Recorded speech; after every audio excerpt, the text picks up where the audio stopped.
This is King Cuba Production presents featuring the best in journalism, and I just finished on the second segment.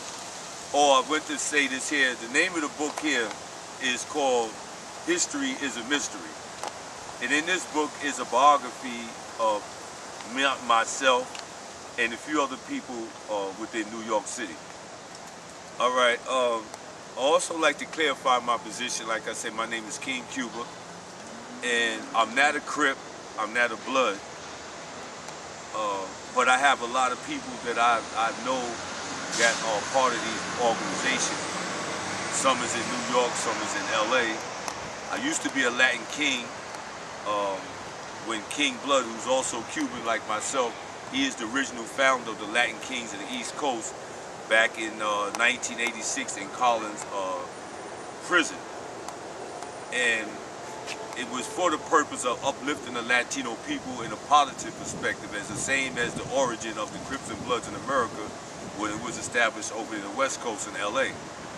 But a lot of Latinos, from my experience being there with them, was taking it out of context, bringing a lot of racism involved, which what they were doing, and I was arguing with a lot of them that wasn't the foundation or the origin of Latin Kings, because in the origin of Latin Kings is originally out of Chicago in the 40s, and they had blacks, Americans, and Latinos involved with the Latin Kings in Chicago. Then a lot of things that was going on, to make a long story short, King Blood and a few others were indicted for various charges, and unfortunately you had some Latin King members that testified and got with the district attorney in the Bronx in Supreme Court and made some statements against King Blood. So what we tried to do is make it official to clarify that a lot of the guys really misused the group, and I left it because of the racism, and they wasn't really doing anything constructive and positive far as I'm concerned at that specific time in the early 90s. Then when I go to LA, I meet a lot of the people out there in California, and I met Suge Knight on the strength of Pac, and me and Suge Knight became good friends.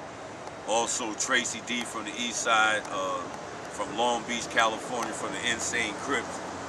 And also I can't forget DJ Quick out of Compton, who's also a good brother, a good friend of mine. Dub C is a Crip, who's a good brother. CJ Mack, who do a lot of productions out there in LA. And my homeboy, who's Cuban also, and he's a Blood, Be Real, from the rap group Cypress Hill. Ice Cube and Ice-T, just to name a few. And I learned a lot, I passed on a lot, and I can't forget Dr. Dre. You know, I respect him a lot. You know, he's trying to do a lot of things. He's not really into a whole lot of Zigzag Z. You know, a lot of people don't really understand him, but he's a good human being. I respect him. I came over there in LA with a voice just like my nephew Tupac, and dropped a lot of knowledge and various perspectives of my life experience and things of this nature.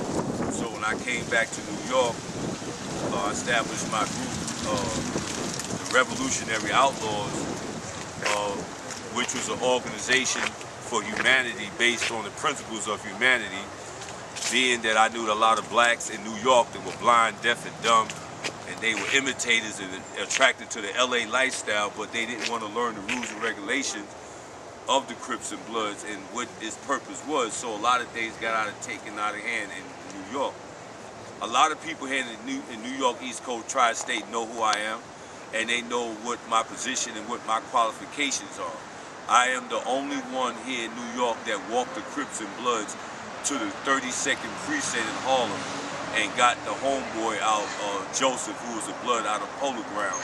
And there's a lot of Bloods from 144th Street between 7th and 8th, as well as other Caribbeans from the Caribbean in Harlem. They all seen me march from 144th Street all the way to 135th Street into the 32nd precinct to negotiate at the desk with the captain and commanders, and such an impact that they released the brother.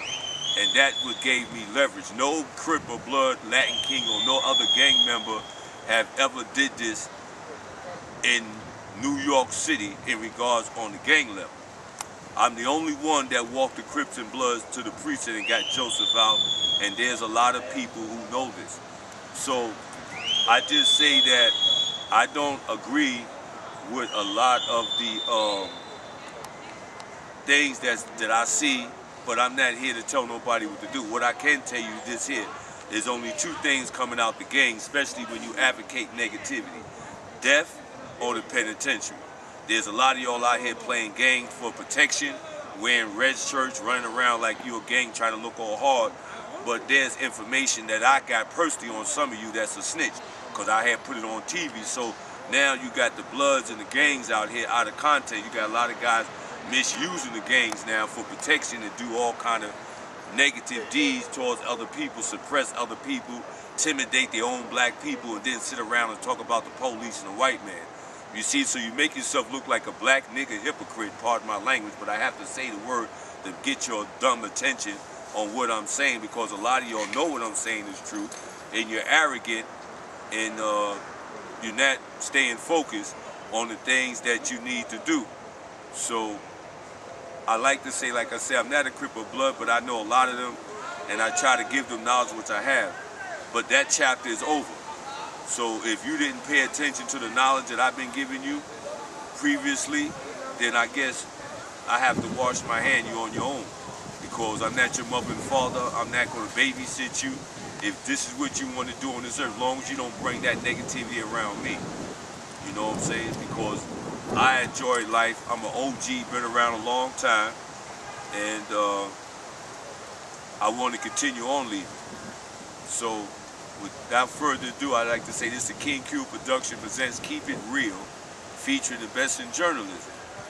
And I like to say to y'all guys out there, get a library card, read a book, because a lot of y'all got a second grade reading level, you're living with your mommy, you in your 30s talking about you want to be a rapper. There's a lot of, you know, questionnaires on these things that you're doing, when you should be going to school trying to get some education to be lawyer, doctor, civil service, or something constructive. You see, so what we have to do today, we have a lot of dysfunctional things going on in our society, and we can't just blame it on the politicians, can't blame it on the white man, can't blame it on the American system or the police, you understand, because your first teachers is your parents. So if you come out your house and you come out here disrespecting people, that means your dumbass mother and father didn't raise you right. There's no other way to put it. You judge a tree by the fruit it bear, the apple don't fall far from the tree. So this is the King Q production presents Keep It Real, featuring the best in journalism. Get your library card, keep it positive, and remember, God don't go to lunch, he ain't got nothing in his eye, he don't go on vacation.